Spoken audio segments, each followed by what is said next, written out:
सहनाववतु सहनौ भुनक्तु सह वीर्यं करवावहै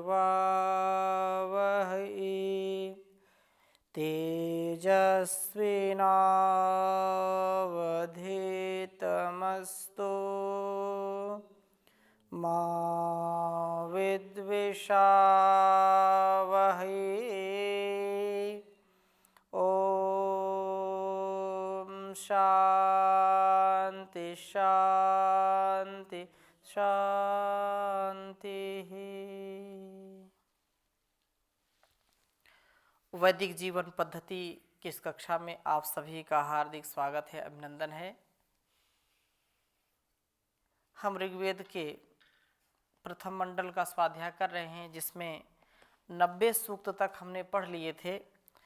उनमें जो विशेष मंत्र जो हमारे लिए परम आवश्यक हैं और बहुत कुछ जिनके गर्भ में छिपा हुआ है, ऐसी ऋचाओं का स्वाध्याय करके, ऐसी ऋचाओं को हम समझ करके, जान करके, जब अपने वाणी से, अपने व्यवहार से उसको जीने का प्रयास करते हैं, मन में उसके प्रति अपार श्रद्धा होती है, तो हमको संसार में जो कुछ भी हमारी सदिच्छाएं होती हैं, जो हमारी मनोकामनाएं होती हैं, वो पूरी होती हैं और जीवन हमारा आदर्श बन जाता है।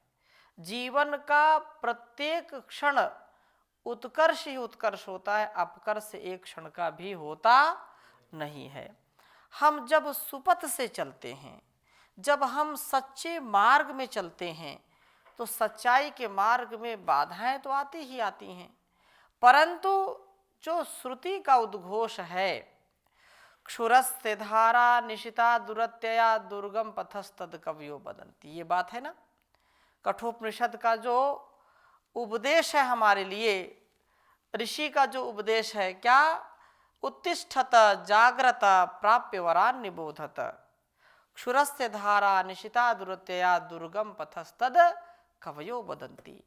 ज्ञान का मार्ग कृपाण की धारा, ये जो मार्ग है ना, ज्ञान का जो मार्ग है, जो वेद का मार्ग है, ये सूरमाओं का मार्ग है, वीर धीर गंभीर विद्वानों का मार्ग है, ये जितेंद्रिय व्यक्तियों का मार्ग है, कायरों का, बुजदिलों का, इंद्रियों की लोलुपता में, जो विषयों की लोलुपता में रहता, उनका ये मार्ग कभी हो नहीं सकता है, क्योंकि इस मार्ग में शुचिता, पवित्रता की आवश्यकता है। इस मार्ग में चलने के लिए श्रद्धा निष्ठा की आवश्यकता है। इस मार्ग में चलने के लिए, शाश्वत का सुख पाने के लिए, आनंद पाने के लिए निरंतरता की आवश्यकता है। सतु दीर्घ काल निरंतर सत्कारा सेविता दृढ़ भूमि। तो ये अभ्यास से, वैराग्य से चलने का मार्ग है, इंद्रियों पर संयम का ये मार्ग है। मर्यादित, संयमित, सुव्यवस्थित जीवन जीने के साथ ही हम इस मार्ग का अवलंबन लेकर के, इस मार्ग पर आरूढ़ होकर के मंजिल को पा सकते हैं। तो बहुत ही सुंदर मंत्र आगे हैं, और 91तमम सूक्तम, अर्थात जो 91वें सूक्त है, तो इस 91वें वाले सूक्त में सबसे पहला ही मंत्र बहुत अच्छा उपदेश दे रहा है, हमको संकेत कर रहा है कि ऋजुतम मार्ग में हम चलें। जो हमारे लिए सरलतम मार्ग है, उस मार्ग से प्रभु हमको आगे ले चलें, ऐसा सामर्थ्य हमको वो परमात्मा प्रदान करें।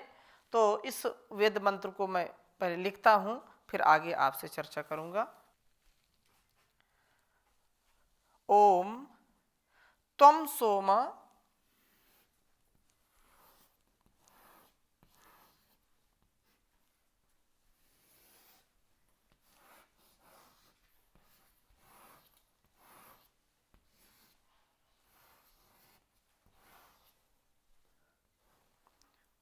त्वं सोम प्राचिकितो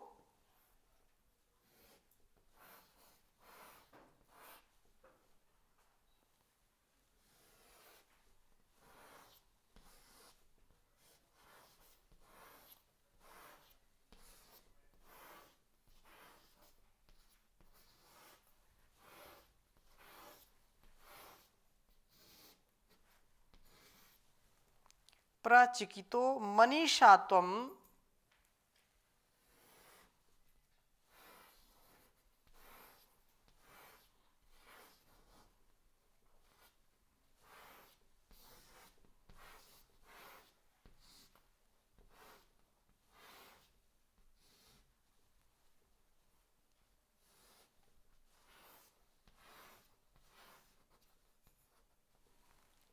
मनीषा त्वं रजिष्ठमनुनेषि पंथाम।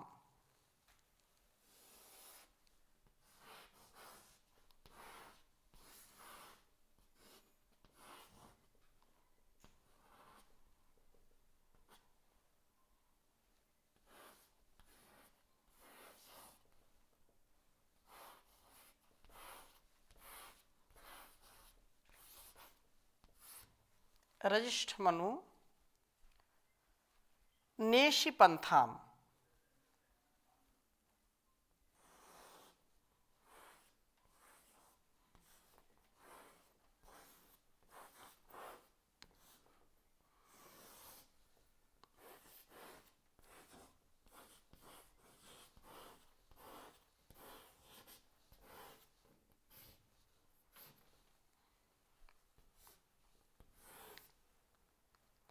तव प्रणीति पितरो न इंदो।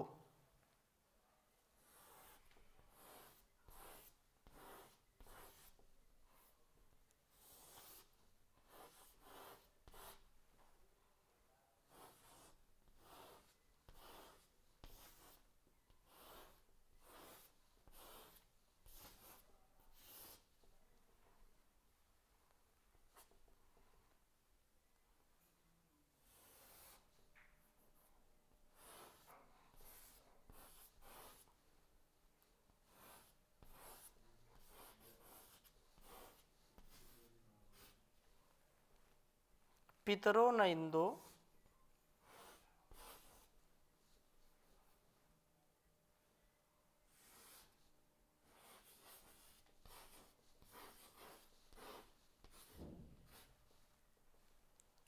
देवेषु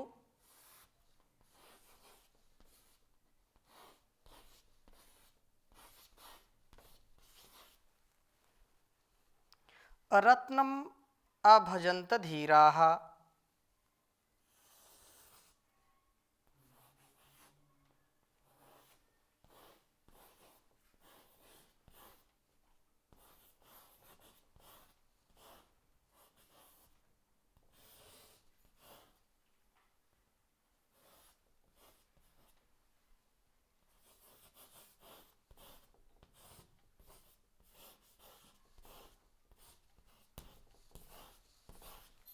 उच्चारण करेंगे। ओम त्वं सोम प्र चिकितो मनीषा त्वं रजिष्ठमनु नेषि पंथाम तव प्रणीति पितरो न इंदो देवेषु रत्नम अभजन्त धीराः। ओम त्वं सोम प्राचिकितो मनीषा त्वं रजिष्ठमनु नेषि पंथाम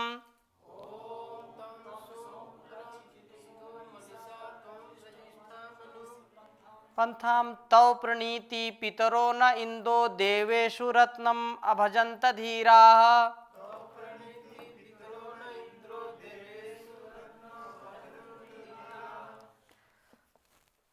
त्वं सोम प्रचिकितो मनीषा त्वं रजिष्ठमनु नेषि पंथाम तव प्रणीति पितरो न इंदो देवेषु रत्नम अभजन्त धीराः। इस प्रकार से हम समझने का प्रयास करें कि हे सोम, सौम्य व अत्यंत शांत प्रभो, शांति के अतिशय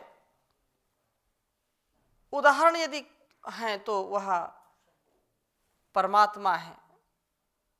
कितने लोग उसी के द्वारा दिए गए जीवन को जी रहे हैं, उसी के द्वारा दिए गए संसार को भोग रहे हैं, लेकिन थोड़ी सी भी प्रतिकूलता आती है तो उसको लोग गाली देना भूलते नहीं हैं, उसको अपशब्द कहे बिना चूकते नहीं हैं।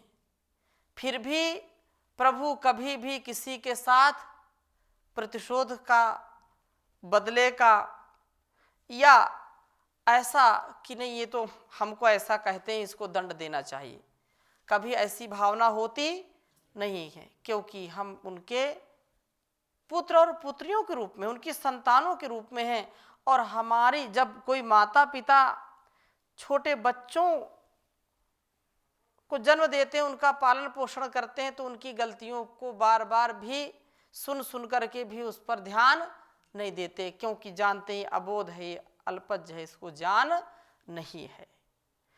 ऐसे ही परमात्मा जो अत्यंत शांत हैं, उनके शांत स्वभाव वाले प्रभु को तुम आप मनीषा बुद्धि के द्वारा प्रचिकितः प्रकर्षण जात होते हो। आप जो है हे सौम्य अत्यंत शांत प्रभु, आप बुद्धि के द्वारा प्रकर्षण जात होते हो। ऐसा सर्वेषु भूतेषु गूढ़ात्मा न प्रकाशते दृश्यते त्वग्रया बुद्धिया सूक्ष्मया सूक्ष्मदर्शी भी। सब भूतों में गुण प्रभु इंद्रियों से प्रकाशित नहीं होते, उसको इन भौतिक इंद्रियों से हम देख नहीं सकते, सुन नहीं सकते, चख नहीं सकते, स्पर्श नहीं कर सकते, सूंघ नहीं सकते। हमारी जो इंद्रियां हैं वो उसका अनुभव नहीं कर सकती, क्योंकि ये भौतिक इंद्रियां हैं। और परमात्मा क्या है? अभौतिक है, वो भौतिक नहीं है, हमारी इंद्रियां भौतिक हैं। इसलिए बुद्धि के द्वारा इंद्रियों से वो प्रकाशित नहीं होता, सूक्ष्म बुद्धि के द्वारा उसका अनुभव किया जाता है। हे प्रभु, जो आपका दर्शन करता है तुम आप उसे रजिष्ठम पंथाम, जो आपकी शरणागति को प्राप्त करता है, जो आपका चिंतन करता है, आपके प्रति श्रद्धा भाव रखता है, निष्ठा का भाव रखता है, आप उसे ऋजुतम अत्यंत सरल मार्ग से अनुनेशी, उसको बिल्कुल सरल मार्ग से अनुक्रमेण ले चलते हो। जैसे माता पिता के साथ कोई मेले में जा रहा हो, या ऐसे भीड़ भाड़ वाली बाजार में, सकरी गली में बहुत भीड़ भाड़ हो और छोटे बच्चे हों साथ में, तो छोटे बच्चे को माता पिता या बड़े होते हैं उसका हाथ पकड़ लेते हैं, और बच्चा जिद करे नहीं मैं तो खुद चलूंगा, तो उसका साथ कहीं ना कहीं छूट जाता है और वो भटक जाता है। जो अच्छा बच्चा होगा, अच्छी संतान होगी, वो माँ को अपना हाथ, पिता को अपना हाथ पकड़ाएगा। क्यों? वो माता पिता का हाथ पकड़ेगा तो हो सकता है कभी भूल से, कभी लापरवाही से, अज्ञानता में उसके हाथ को छोड़ बैठे।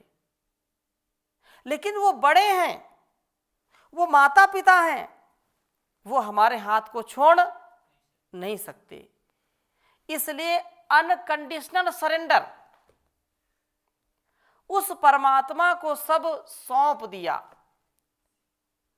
और जो उसके प्रति बिल्कुल समर्पित हो जाता है उसका कभी भी ईश्वर अकल्याण नहीं करता है, उसको सदा सर्वदा सच्चे मार्ग पर ले जाता है।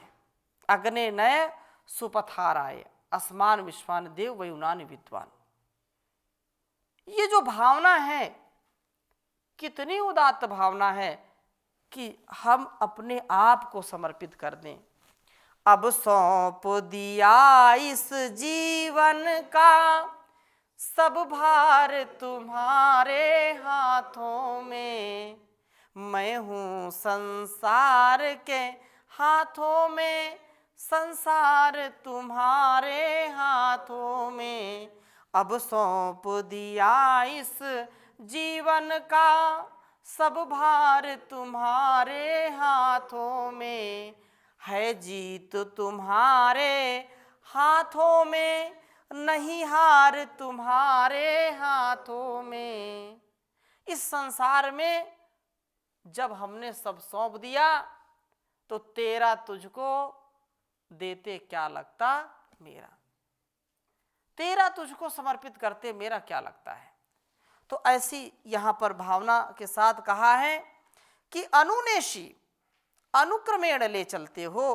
प्रभु का दृष्टा, प्रभु भक्त कभी भी कुटिल मार्ग का अवलंबन नहीं लेता है। जो गलत रास्ता है, जो अन्याय का, अधर्म का, अविद्या का, अनाचार का, दुराचार का मार्ग है, जहां पर हर प्रकार से अविवेकपूर्ण व्यवहार है, उस पर कभी भी साधक चलता नहीं है, उस मार्ग को कभी भी अपनाता नहीं है, रास्ता कभी गलत वो चुनता नहीं है। लेकिन जिन घरों में ऐसे संस्कार नहीं दिए जाते हैं, गलत संगति में बच्चे आ जाते हैं, तो वहां पर उनको कोई बचा नहीं सकता है। इसलिए माता पिता का यह कर्तव्य होना चाहिए कि वेद का मार्ग स्वयं वो चुने और अपनी संतानों को भी वेद पथ का अनुगामी बनाए, वेद पथ का पथिक बनाए उनको। ये वैदिक परंपरा है। ऐसी जो स्थितियां हैं, जो वैदिक परिवार हैं, वो इस बात का पूरा ध्यान रखते हैं और उनके घर सदा प्रसन्नता से पुष्पित पल्लवित होते रहते हैं।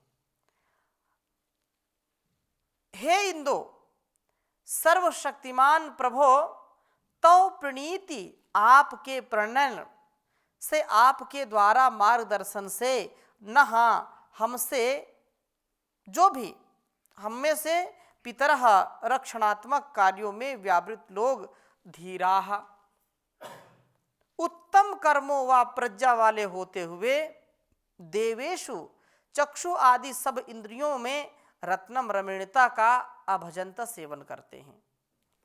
प्रभु उनका विशेष ध्यान रखता है जो दूसरों का ध्यान रखते हैं, उनके अंग प्रत्यंग को क्रियाशील करता है, उनके अंग प्रत्यंग में लचीलापन, उनके स्वभाव में लचीलापन लाता है, जो प्रभु के भक्त होते हैं।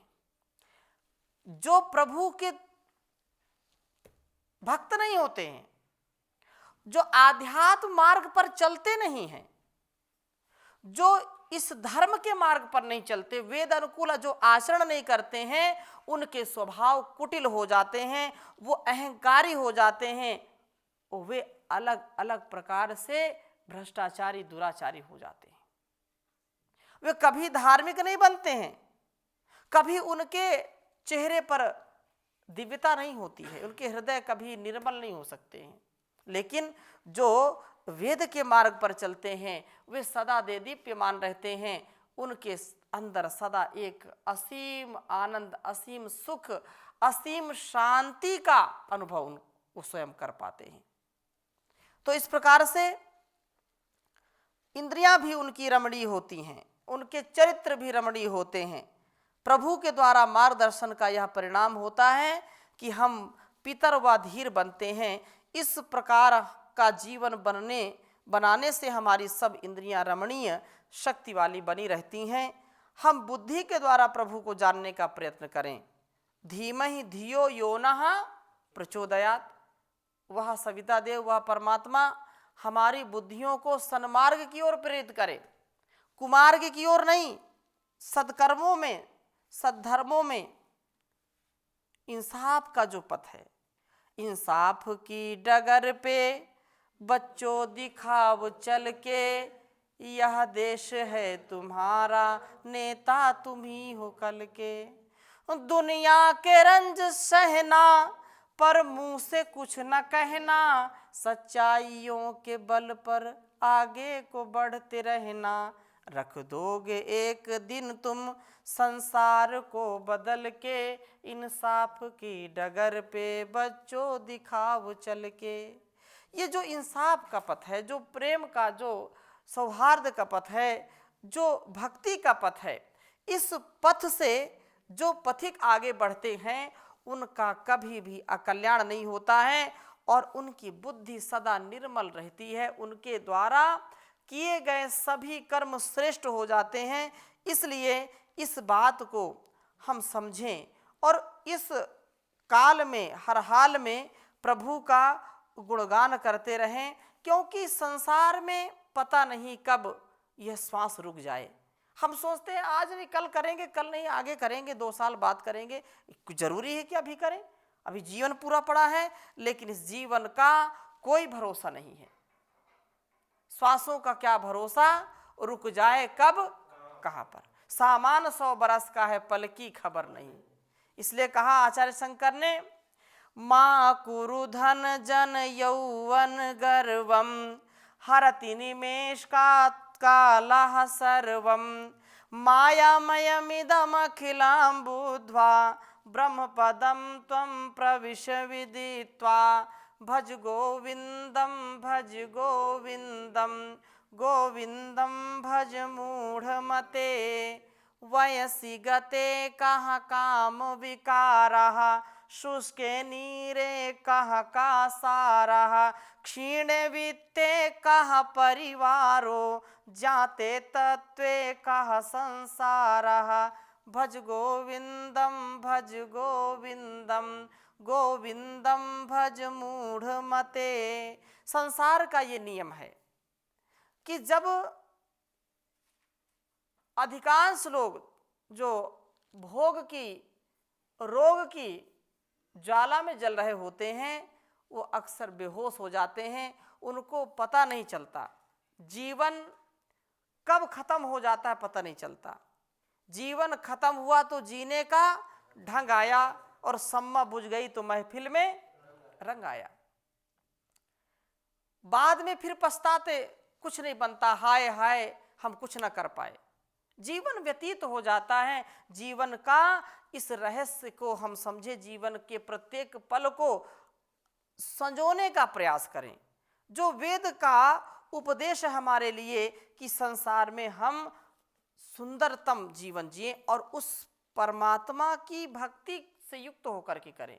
क्योंकि संसार हम बनाते हैं क्या? संसार हमको बनाता है और सारे संसार को परमात्मा बनाता है। हम उसकी एक एक रचना में अपने ध्यान को लगा करके देखें कितना देता है वो। सृष्टि रचाने वाले कितना महान है तू, दाता दया के सागर प्राणों का प्राण है तू।